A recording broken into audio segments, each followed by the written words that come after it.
many young people going back to church? Let's talk about something promising. It is happening. It's happening in record numbers. Because God is moving. That's why.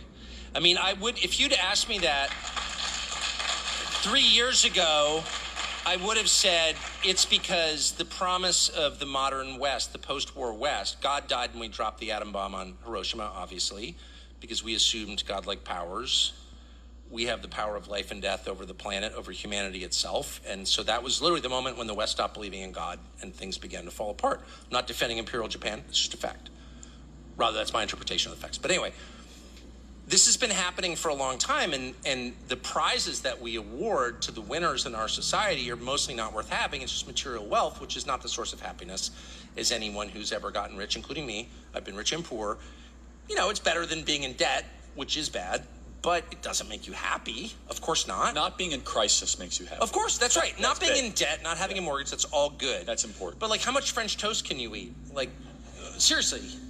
You know, how many hours can you sit in bed? You know, it's like not that exciting, actually. So I would have told you 3 years ago, if you said, why are people returning to church? Why is Christianity resurgent?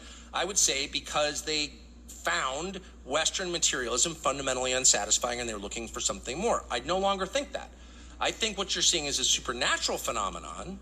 I think you're seeing the Spirit of God moving among people.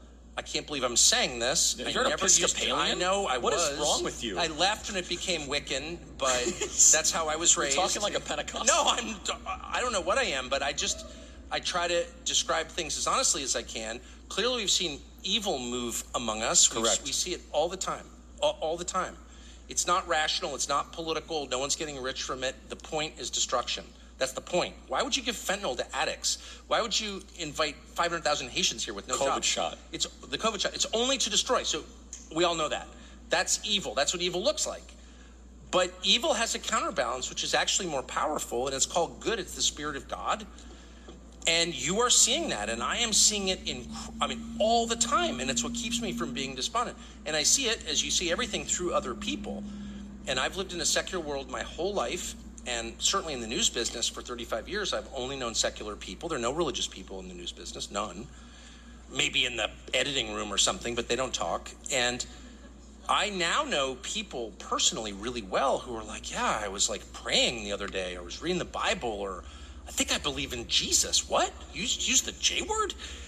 And I'm seeing that everywhere. And so that leads me to believe this is not organic, this is supernatural. People don't say that, they're not moved to that except by God's power moving them.